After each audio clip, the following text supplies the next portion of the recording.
Hello and welcome everyone. CTET December 2022 exam की आप तैयारी कर रहे हैं तो यह क्लास सिर्फ आपके लिए है। जैसा कि आप सभी को पता है सीटेट में मैक्सिमम क्वेश्चन कॉन्सेप्ट बेस्ड पूछे जाते हैं और अगर सीटेट में आपके सभी टॉपिक के कॉन्सेप्ट क्लियर हैं तो बहुत ही आसानी से कम समय में आप आंसर कर पाएंगे।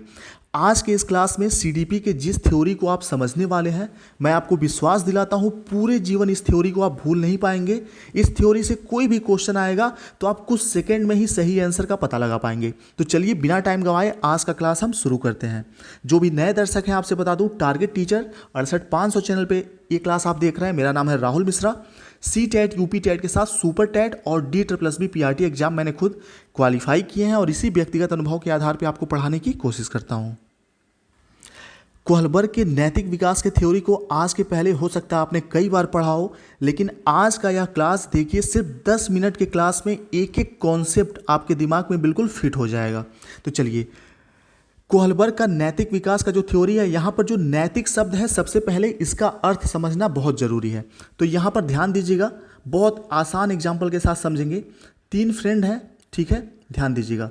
यहाँ पर 3 फ्रेंड हैं और तीनों फ्रेंड स्कूल गए हुए थे, स्कूल से छुट्टी हो गया तो स्कूल से घर जाते समय रास्ते में क्या है, एक आम का क्या है, बागीचा है, आम का बागीचा है। तो यहाँ पर 2 फ्रेंड आपस में बात कर रहे हैं और तीसरा फ्रेंड चुपचाप सुन रहा है। जो तीसरा वाला फ्रेंड है ये चुपचाप सुन रहा है। पहला और दूसरा ये आपस में क्या बात कर रहे हैं, तो दूसरा बोल रहा है कि आम के पेड़ से धीरे से आम चोरी करके आज आम खाना है।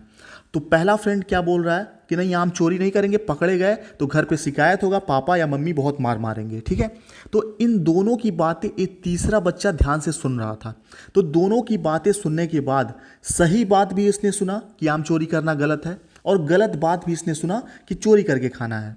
दोनों बातें सुनने के बाद यह तीसरा बच्चा इस निष्कर्ष पर पहुंचा कि आम चोरी करना गलत है, चोरी करके नहीं खाएंगे, पकड़े जाएंगे तो मार खाएंगे, ठीक, आम हम मांग के खा लेंगे, चोरी नहीं करेंगे। तो ये जो इस निष्कर्ष पर पहुंचा है, सही बात और गलत बात दोनों सुनने के बाद, यही इसका नैतिक व्यवहार है। इसका नैतिक व्यवहार ये भी हो सकता था कि दोनों की बातें सुनने के बाद ये हो सकता है, ये भी सोच सकता था तीसरा बच्चा कि चोरी करना ही सही है, चोरी करके खाएंगे, मजा आएगा, ठीक है। तो नैतिक व्यवहार सही भी हो सकता है, गलत भी हो सकता है, कैसा भी हो सकता है, वह पर्टिकुलर इंसान या बच्चे पर डिपेंड करता है। तो आप समझ चुके होंगे। अब यहाँ पर लिखा हुआ जो है वो पढ़ लेते हैं। नैतिक विकास का सामान्य अर्थ बच्चों या वयस्कों में उचित एवं सही, उचित एवं सही एवं अनुचित एवं गलत दोनों बातें सुनकर उन दोनों में अंतर करके अपने अनुरूप व्यवहार करने की क्षमता नैतिक विकास कहलाती है। चलिए, आप एक कॉन्सेप्ट समझ चुके होंगे। अब आगे बढ़ेंगे। यहाँ पर एक परिभाषा दिया हुआ है, डेफिनेशन है नैतिक विकास का, जो कि एग्जाम में 1-2 बार पूछा जा चुका है। ध्यान दीजिएगा। नैतिक विकास से तात्पर्य बढ़ती उम्र के साथ विभिन्न क्रियाओं के सही या गलत होने के बारे में सोचने की क्षमता में परिवर्तन से होता है, ठीक है। तो नैतिक विकास का ये परिभाषा आप जरूर याद रखिएगा। बैरोन ने ये परिभाषा दिया है, एग्जाम के लिए इंपॉर्टेंट है। अब देखिए, इस थ्योरी में, नैतिक विकास के थ्योरी में फालतू चीज़ें बिल्कुल हम नहीं पढ़ेंगे, सिर्फ वही चीज़ें पढ़ेंगे जिनसे एग्जाम में इस टॉपिक से क्वेश्चन आए तो आप आसानी से आंसर कर पाएँ। तो यहाँ ध्यान दीजिएगा, कोहलबर्ग ने 20 साल तक बच्चों के साथ विशेष प्रकार का साक्षात्कार किया था, इंटरव्यू किया था और उस इंटरव्यू में एक बहुत ही फेमस कहानी है, स्टोरी है जो बच्चों को उन्होंने सुनाया था। आपने भी ये कहानी ज़रूर सुना होगा। ध्यान दीजिएगा, एक आदमी है, हिंज इसका नाम है या कोई नाम है इसका। तो ये क्या है, आदमी की वाइफ, इस आदमी की वाइफ क्या है, बीमार रहती है। बीमार रहती है तो इसको एक दवा, मेडिसिन की एक ज़रूरत है, ठीक, जिसके लिए इसके पास पर्याप्त पैसे नहीं होते। मेडिकल स्टोर पे जाता है, मेडिकल स्टोर वाले से कहता है कि ये दवा आप मुझे इतने पैसे में दे दीजिए, बाकी पैसे मैं बाद में आपको लौटा दूंगा। दवा की कीमत, जो वास्तविक कीमत थी, सिर्फ 100 रुपये थी, लेकिन दवा कहीं और उपलब्ध नहीं था, इसलिए वह दुकानदार उस दवा का कीमत 10,000 रुपये मांग रहा था, ठीक है, 10,000 रुपये मांग रहा था और इस व्यक्ति के पास सिर्फ 100 रुपये ही थे, जो कि दवा का वास्तविक मूल्य भी था। तो इसने क्या किया, दुकानदार ने मना कर दिया। बस रात में इस इंसान ने धीरे से दुकान का शटर तोड़ के वो दवा चुरा ली और 100 रुपये का नोट वहीं रख दिया, ठीक है, 100 रुपये वहीं रख दिया। फेमस कहानी है, अलग अलग तरीके से आप इसको सुन सकते हैं। 100 का नोट वहीं रख दिया, दवा चुरा लिया। तो ये स्टोरी 20 साल तक अलग अलग बच्चों को कोहलबर्ग ने सुनाई और उसके आधार पर कुछ प्रश्न बच्चों से पूछे गए, ठीक है, कुछ प्रश्न बच्चों से पूछे गए। जो कहानी मैंने आपको अभी सुनाई, क्या हाइनज उस इंसान का नाम था, को दवा चुरा लेनी चाहिए थी। दूसरा क्वेश्चन था क्या चोरी करना सही है या गलत है, और गलत है या सही है तो क्यों। अगला क्वेश्चन था क्या यह एक पति का कर्तव्य है कि वो अपनी पत्नी के लिए दवा चोरी करके लाए। तो ये सभी क्या था, यही सभी क्वेश्चन बच्चों से वो पूछता था, और पूछने के बाद कोहलबर्ग ने अपनी नैतिक विकास का जो बहुत ही इंपॉर्टेंट थ्योरी दिया है वह आपके सामने है। ठीक है, तो स्टोरी के बाद एक क्वेश्चन पूछे गए, उसके बाद कोहलबर्ग किस नतीजे पर पहुंचा उसी से एग्जाम में क्वेश्चन बनेगा। तो साक्षात्कार द्वारा दिए गए उत्तरों के आधार पर कोहलबर्ग ने नैतिक चिंतन की 3 अवस्थाएं बताई हैं, जिन्हें पुनः 2-2 चरणों में विभाजित भी किया गया है। तो मुख्य जो है 3 चरण हैं कोहलबर्ग के नैतिक विकास के थ्योरी के, और इसको फिर 2-2 भागों में डिवाइड भी किया गया है। ये चीज़ ध्यान रखिएगा, आगे सब चीज़ देखेंगे। तो यहाँ पर बहुत ही आसानी से हम समझने वाले हैं, ध्यान दीजिएगा।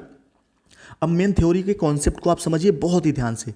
पहला जो स्टेज है वो है प्री कन्वेंशनल स्टेज। कोहलबर्ग के नैतिक विकास के थ्योरी के जो 3 स्टेज है मेन, उसमें पहला है प्री कन्वेंशनल लेवल। तो पूर्व परंपरागत या प्राक रूढ़िगत नैतिकता का स्तर हिंदी में इसको कहते हैं। ये क्या होता है ध्यान से समझिएगा, 4 से 10 साल का बच्चा इसके बीच में होता है। तो इस स्तर में बच्चा क्या होता है, छोटा होता है।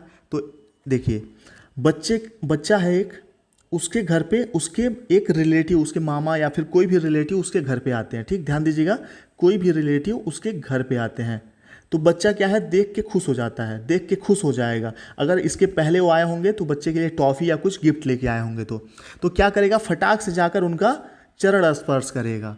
ठीक है, पहला रीजन चरण स्पर्श करने का ये हो सकता है कि उसके मामा उसके लिए टॉफ़ी या कुछ अच्छी चीज़ें लेकर आते हों, गिफ्ट्स वगैरह।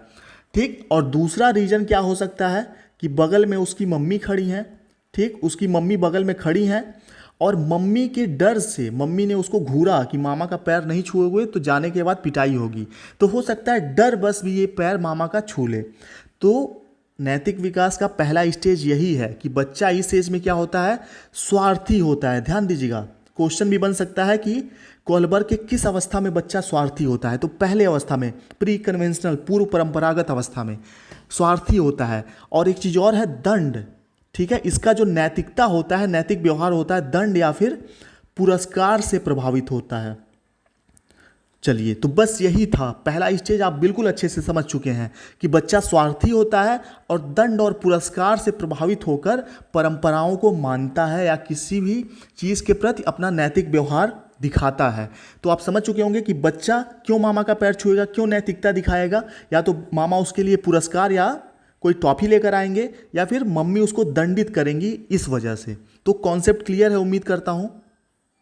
अब इसको किताबी भाषा में लिखा हुआ भी पढ़ लेते हैं, पूर्व परंपरागत प्री कन्वेंशनल एज को। यह नैतिक चिंतन का सबसे निचला चरण है। इस चरण में क्या सही है क्या गलत है पर बाहर से मिलने वाली सजा और उपहार का प्रभाव पड़ता है, ना कि सही और गलत का। इस एज में, पहले स्टेज में जब बच्चा रहेगा तो क्या सही है क्या गलत ये नहीं सोचेगा, बाहर से जो उसको दंड या पुरस्कार प्राप्त होगा उसी के अनुसार वह व्यवहार उसका तय होगा। ठीक है, तो इसको आज्ञा और दंड की अवस्था भी कहा जाता है, ध्यान रखिएगा। अब बढ़ते हैं दूसरे स्टेज की तरफ। दूसरा जो स्टेज है परंपरागत नैतिकता का स्तर, रूढ़िगत नैतिकता का स्तर भी इसको कहते हैं। और हाँ, प्लीज़ चैनल को सब्सक्राइब कर लीजिएगा, आगे और भी सभी थ्योरीज को इसी आसान भाषा में आपको समझाया जाएगा और इसके बाद एमसीक्यू के थ्रू प्रैक्टिस भी कराया जाएगा, तो आपको बिल्कुल विश्वास हो जाएगा कि हाँ सभी कॉन्सेप्ट आपको समझ में आ गए हैं। तो दूसरा जो स्टेज है ये है कन्वेंशनल लेवल, यानी कि परंपरागत नैतिकता का स्तर, रूढ़िगत नैतिकता का स्तर। तो यहाँ पर आप नाम ही देखेंगे, पूर्व परंपरागत स्तर, यानी कि बच्चा इस एज में पूर्व परंपरागत स्तर में परंपराओं को मानने से पूर्व वाला अवस्था है, इसका नाम ही है पूर्व परंपरागत स्तर। दूसरे का है परंपरागत नैतिकता का स्तर, यानी कि परंपराओं को बच्चा मानता है इस एज में, कन्वेंशनल लेवल में 10 से 13 साल का बच्चा होता है। ठीक है, तो 10 से 13 साल का बच्चा है, कोहलबर्ग के अनुसार दूसरी अवस्था में है। तो इसका नैतिकता कैसे डिसाइड होगा वो मैं फिर आपको समझाता हूँ एग्जाम्पल के थ्रू। यहाँ पर फिर वही बच्चा है, थोड़ा सा और बड़ा हो गया है और इसके मामा फिर से इसके घर पे आते हैं और इसकी मम्मी भी बगल में खड़ी हैं। ठीक है, पिक्चर माफ़ करिएगा, थोड़ा फ़नी सा बन जा रहा होगा। ठीक है, इसकी मम्मी भी खड़ी हैं और इसके मामा जी भी आए हुए हैं घर पे फिर से। ठीक है, इसकी मम्मी है। तो बच्चा फिर इसके मामा आते हैं और बच्चा 10 से 13 साल का हो गया है, दूसरे अवस्था में पहुंच गया है। तो बच्चा जाकर मामा का चरण स्पर्श करेगा, पैर छुएगा, नमस्कार करेगा, संस्कार दिखाएगा। क्यों संस्कार दिखाएगा? ताकि जब मामा अपने घर लौट कर जाएं तो मामी से, नानी से, सबका इस बच्चे का या बच्ची का तारीफ करें कि अरे बड़ा अच्छा था, राहुल तो बहुत अच्छा लड़का है। ठीक है, तो अच्छा लड़का या अच्छा लड़की बनने के चक्कर में, ठीक है, जब बच्चा नैतिकता दिखाए, नैतिक व्यवहार करे, तो उसका माना जाएगा कि वह परंपरागत नैतिकता के स्तर में है या कन्वेंशनल लेवल में है। समझ में आ गया आपको? इस बार बच्चा अपनी मम्मी से नहीं डरा है, ना ही मामा उसके लिए टॉफ़ी लाएंगे इसलिए उनका चरण स्पर्श करेगा, उनको इज्जत देगा या परंपराओं को मानेगा। सिर्फ इसलिए परंपराओं को मानेगा क्योंकि परंपराओं को मानना चाहिए, परंपराओं को मानने से उस बच्चे का समाज में तारीफ होगा। ठीक है, ये सारी चीज़ें हैं। अच्छा लड़का, तो क्वेश्चन पूछा जा सकता है कि अच्छा लड़का या फिर अच्छी लड़की बनने की धारणा किस अवस्था में होती है? तो कन्वेंशनल लेवल में होता है। ठीक है, परंपरागत स्तर में या रूढ़िगत नैतिकता के स्तर में। तो आपको एक कॉन्सेप्ट भी समझ में आ गया होगा, इसको और अच्छे से आगे देख लेते हैं। अब देखिए, जैसा कि इसका नाम है दूसरी अवस्था का परंपरागत नैतिकता का स्तर, तो इस अवस्था में बच्चा परंपराओं को मानता है। क्यों मानता है वो मैंने आपको बता दिया। तो जब भी क्वेश्चन में ये हो कि बच्चा परंपराओं को या पूर्व में जो चीज़ें नियम बना दिए गए हैं उसको फॉलो कर रहा है, तो किस अवस्था में होगा? तो आप आसानी से बता सकते हैं कि दूसरी अवस्था में है, कन्वेंशनल लेवल में है, या परंपरागत नैतिकता के स्तर में है, या रूढ़िगत नैतिकता के स्तर में है। रूढ़ियों को, परंपराओं को 10 से 13 साल का बच्चा मानता है कोहलबर के अनुसार। अब देखिए, किताबी लैंग्वेज में यहाँ देख लेते हैं। यह कोहलबर के नैतिक विकास के सिद्धांतों की दूसरी अवस्था है। इस अवस्था में लोग एक पूर्व आधारित सोच से चीज़ों को देखते हैं। जैसा देखा गया है कि अक्सर बच्चों का व्यवहार उनके माँ बाप या किसी बड़े व्यक्ति द्वारा बनाए गए नियमों पर आधारित होता है। ठीक, उसके बाद देखिए, इसको भी 2 भागों में डिवाइड किया गया है, अभी आगे भी देखेंगे। तो आपको दूसरा अवस्था भी समझ में आ चुका होगा। अब तीसरे अवस्था की तरफ बढ़ते हैं, बहुत ही इंपॉर्टेंट है, एग्जाम में क्वेश्चन यहाँ से बनते हैं। फिर बच्चा थोड़ा सा और बड़ा हो गया। ठीक, उसके मामा तो और बड़े होंगे नहीं, उतने ही बड़े होंगे। देखिए, उसकी मम्मी भी बगल में खड़ी हैं। ठीक, अब बच्चा क्या हो गया है? 13 साल से बड़ा हो गया, यानी कि युवा अवस्था में लगभग प्रवेश कर चुका है, बाल्यावस्था उसका समाप्त हो चुका है। तो कोहलबर्ग के अनुसार इस अवस्था में बच्चा जाएगा, मामा का चरण स्पर्श करेगा, या फिर हो सकता है चरण स्पर्श ना करे, या पूरा बच्चे पर डिपेंड करेगा। ठीक है, वह ना ही मम्मी के डांटने से डरेगा और ना ही मामा के टॉफ़ी लाने से और जाते समय पैसा दे के जाने से प्रभावित होगा। यानी कि मम्मी के दंड और मामा के पुरस्कार दोनों चीज़ों से प्रभावित नहीं होगा। भले ही उसकी मम्मी उसको दंड दें या मामा उसको टॉफ़ी दें या कुछ भी दें, ठीक है, बच्चा प्रभावित नहीं होगा। इस अवस्था में जब बच्चा उत्तर रूढ़िगत या उत्तर परंपरागत या पोस्ट कन्वेंशनल लेवल में बच्चा पहुंच जाता है, तो कोई भी व्यवहार वह अपने नैतिकता, अपनी सोच के अनुसार करता है। उसको अगर पता होगा कि मामा आदरणीय हैं, मामा का पैर छूना चाहिए, मामा बहुत अच्छे इंसान हैं, तो तब तो मामा का चरण स्पर्श करेगा। अगर उसको पता है कि मामा उसके बहुत दुष्ट हैं, मामा अच्छे नहीं हैं, मामा दारू पीते हैं, मामा की कोई ऐसी बुराई है जो बच्चे के दिमाग में खटक गई है, तो मामा का पैर नहीं छुएगा, चाहे कुछ भी हो जाए। तो समझ गए ना एग्जाम्पल के थ्रू आप। अब चलिए इसको किताबी भाषा में भी देख लेते हैं। देखिए, यहाँ पर है उत्तर रूढ़िगत। यह कोहलबर के नैतिक विकास के सिद्धांतों की तीसरी अवस्था है। इस स्थिति में वैकल्पिक रास्ते खोजे जाते हैं और फिर अपना एक व्यक्तिगत नैतिक व्यवहार का रास्ता ढूंढ लिया जाता है। इस अवस्था में, तूफानी अवस्था में, बच्चा वैकल्पिक रास्ते ढूंढता है कि ये काम कैसे ना करना पड़े, ठीक है, या फिर करना है तो मैं अपने हिसाब से ही करूँगा। ठीक है, ये सारी चीज़ें होती हैं। चलिए, अब तीनों अवस्थाओं को आप आसानी से समझ गए होंगे। जब भी क्वेश्चन में दंड या पुरस्कार की बात होगी, ध्यान दीजिएगा, जब भी क्वेश्चन में दंड या फिर पुरस्कार, अब वह पुरस्कार कैसा भी हो सकता है, वह पुरस्कार टॉफ़ी हो सकता है, वह पुरस्कार पैसा हो सकता है, वह पुरस्कार कुछ और खाने पीने की चीज़, खिलौने हो सकते हैं। दंड तो पता ही है आपको। तो जब भी बच्चा दंड या पुरस्कार से प्रभावित होगा, क्वेश्चन में इस टाइप का कोई भी चीज़ होगा, तो आप समझ जाइएगा कि पहले अवस्था की बात हो रही है। जब भी बच्चा अच्छा लड़का या अच्छी लड़की, ठीक है, अच्छा लड़का या फिर लड़की बनने के लिए कोई काम करेगा तो समझ जाइएगा दूसरे अवस्था में है, परंपरागत कन्वेंशनल लेवल में है बच्चा। जब भी बच्चा क्वेश्चन में हो कि बच्चा जो पूर्व में नियम बना गए हैं उसी को फॉलो कर रहा है, तो दूसरे अवस्था में होगा। तीसरे अवस्था में कब होगा? जब इन दोनों अवस्थाओं के विपरीत होगा, यानी कि बच्चा ना दंड से डरेगा, ना पुरस्कार से प्रभावित होगा, ना अच्छा लड़का अच्छा लड़की बनने के चक्कर में रहेगा। भले मामा उसके जाके घर पे उसकी बुराई करें तो भी उसको फर्क नहीं पड़ेगा अगर बच्चा तीसरे अवस्था में है, ठीक है। मामा जाके तारीफ करें तो भी कोई बहुत ज़्यादा फर्क नहीं पड़ेगा। बच्चा इस एज में कह सकते हैं कि खुला पंछी होता है, जो आसमान में आज़ादी के साथ उड़ना चाहता है, अपने नियम खुद बनाना चाहता है, तीसरी अवस्था में। चलिए, तीनों अवस्थाओं को जो दो दो पार्ट में डिवाइड किया गया है उसको देख लेते हैं फटाक से, और उम्मीद करते हैं वीडियो आपको पसंद आ रहा होगा। आज्ञा और दंड की अवस्था, ठीक है। पहले अवस्था को जब दो पार्ट में डिवाइड किया गया है तो पहला है आज्ञा और दंड की अवस्था। नैतिकता इस रूढ़िपूर्व अवस्था का पहला चरण है। यह नैतिक सोच सजा से बंधी होती है। जैसे बच्चे यह मानते हैं कि उन्हें बड़ों की बातें माननी चाहिए, नहीं तो बड़े उन्हें दंडित करेंगे, ठीक है। इस टाइप का कोई भी स्टेटमेंट आपके क्वेश्चन में हो तो आप समझ जाइएगा पूर्व परंपरागत स्तर की बात हो रही है। दूसरा है पूर्व परंपरागत अवस्था का दूसरा स्टेज। यह रूढ़ पूर्व अवस्था का दूसरा चरण है। यहाँ बच्चा सोचता है कि अपने हितों के अनुसार कार्य करने में कुछ गलत नहीं है। जब पहले अवस्था में बच्चा होता है 4 से 10 साल का बच्चा जब होता है पहले अवस्था में कोहलबर के अनुसार, तो बच्चा सोचता है कि अपना स्वार्थ सिद्ध करने के लिए कुछ भी करना पड़े चलेगा, चाहे चापलूसी करना पड़े, पैर छूना पड़े, कुछ भी करना पड़े, इस अवस्था में सब चलता है। तो जब बच्चा स्वार्थी होगा तो वह किस अवस्था में होगा? वह होगा कोहलबर के पहले अवस्था के दूसरे चरण में। चलिए आगे बढ़ते हैं। जब दूसरे स्टेज में बच्चा पहुंच जाएगा तो इसको भी दो पार्ट में डिवाइड किया है कोहलबर्ग ने, उसको देख लेते हैं। अच्छे आपसी व्यवहार व संबंधों पर आधारित नैतिक चिंतन। जब भी कुछ इस टाइप का स्टेटमेंट होगा तो भी आप समझ जाइएगा दूसरे अवस्था का यह पहला चरण है। यह कोहलबर्ग के नैतिक विकास के सिद्धांतों की तीसरी अवस्था है। इस सिद्धांत में लोग, तीसरी अवस्था का मतलब दूसरे का पहला यानी कि तीसरा ही हुआ। इस स्थिति में लोग दूसरों का ख्याल रखना, दूसरों से निष्पक्ष व्यवहार को अपने नैतिक व्यवहार का आधार मानते हैं। बच्चे और युवा अपने माता पिता द्वारा निर्धारित किए गए नैतिक व्यवहार के मापदंडों को अपनाते हैं। जैसे देखेंगे कि जब 10 से 13 साल का बच्चा होगा, इस अवस्था का बच्चा होगा, तो अपने दादा दादी का बड़ा सेवा करेगा, दादा दादा की बात मानेगा। कोई रिलेटिव आएगा, फटाक से सबसे पहला काम है उसका पैर छूना जाके, ठीक, उसके लिए पानी लाना, रिस्पेक्ट देना। तो इस टाइप का स्टेटमेंट होगा तो समझ जाइएगा ये अवस्था है दूसरा। चौथा है सामाजिक व्यवस्था बनाए रखने पर आधारित नैतिक चिंतन। इस अवस्था का जो बच्चा होता है जब दूसरे स्टेज में होता है, ठीक है, दो पार्ट में आपको पता है डिवाइड किया गया है, तो जब इस अवस्था में होगा कन्वेंशनल लेवल के अपने दूसरे अवस्था में, तब वह सामाजिक जो भी व्यवस्थाएं हैं उसमें व्यवधान नहीं डालेगा। वो क्या करेगा, जो सामाजिक नियम है उसको फॉलो करता जाएगा, ठीक, उसी को फॉलो करेगा, कुछ उसमें परिवर्तन नहीं करना चाहेगा।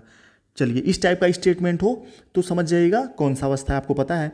अब तीसरा जो आखिरी अवस्था है इसको भी दो पार्ट में डिवाइड किया गया है, ठीक, दो पार्ट में इसको भी डिवाइड किया गया उत्तर रूढ़िगत कन्वेंशनल लेवल को। तो सामाजिक अनुबंध, उपयोगिता और व्यक्तिगत अधिकारों पर आधारित नैतिक चिंतन। बच्चा इस अवस्था में अपने अधिकारों की मांग करता है कि नहीं, ये मेरा अधिकार है। आप देखेंगे, हो सकता है कभी आपने सुना हो कि जब इस एज का बच्चा होता है तो घर पे कुछ मांगता है तो बोलता है, मतलब स्टेटमेंट ऐसा दे सकता है कि आखिर मुझे पैदा क्यों किया, मुझे ये चीज़ चाहिए, आईफोन चाहिए तो चाहिए, ठीक है, ये सारी चीज़ें स्टेटमेंट यूज़ कर सकता है। तो इस टाइप का स्टेटमेंट हो तो समझ जाइएगा बच्चा तीसरी अवस्था के पहले भाग में है, पहले चरण में है। यह कोहलबर्ग के सिद्धांत की पांचवी अवस्था है। इस अवस्था में व्यक्ति यह सोचने लगता है कि कुछ मूल्य, सिद्धांत और अधिकार कानून से भी ऊपर हो सकते हैं। व्यक्ति वास्तविक सामाजिक व्यवस्थाओं का मूल्यांकन इस दृष्टि से करने लगता है कि वे किस हद तक मूल अधिकारों व मूल्यों का संरक्षण करते हैं, ठीक है, तो समझ चुके होंगे आप। और एक चीज़ ध्यान रखिएगा, यहाँ पर सिर्फ और सिर्फ बच्चे के नैतिकता की बात हो रही है। यहाँ पर सिर्फ और सिर्फ बच्चे के नैतिकता की बात हो रही है, बाकी उसके संज्ञानात्मक विकास की और विकासों की बात नहीं हो रही यहाँ पे। तो तीसरे के जब दूसरे भाग में जाएगा, सार्वभौमिक नीति सम्मत सिद्धांतों पर आधारित नैतिक चिंतन। किशोर दूसरे के विचारों तथा नैतिक प्रतिबंधों से स्वतंत्र होकर अपने आंतरिक मानकों, अंतरात्मा के अनुरूप व्यवहार करता है। जब भी सीटेट में क्वेश्चन आएगा और उसमें होगा कि बच्चा अपनी अंतरात्मा, अंतर मन की आवाज़ सुनता है, किस अवस्था में है, तो आप बता देंगे उत्तर रूढ़िगत के दूसरे अवस्था में है, ठीक है। चलिए, उम्मीद करते हैं बहुत अच्छे से, आसानी से आपको ये कॉन्सेप्ट समझ में आ चुका होगा। अब इससे आसान भाषा में नहीं समझाया जा सकता इस चीज़ को। चैनल को सब्सक्राइब करिएगा। कंटिन्यू आपका CTET का क्लास यहाँ पर आपको मिलता रहेगा। वीडियो को रिक्वेस्ट है हाथ जोड़कर आप सभी से कि जो भी आपको मैंने समझाने में मेहनत किया है, सारी बहुत सोचना पड़ता है सारी चीज़ें एक्सप्लेन करने के लिए, तो प्लीज़ वीडियो को शेयर भी कर दीजिएगा CTET की तैयारी कर रहे सभी ग्रुप में। Thank you. मिलते हैं आप सभी लोगों से नेक्स्ट वीडियो में। कमेंट करके बताइए नेक्स्ट किस टॉपिक पर आपको क्लास चाहिए। Thank you.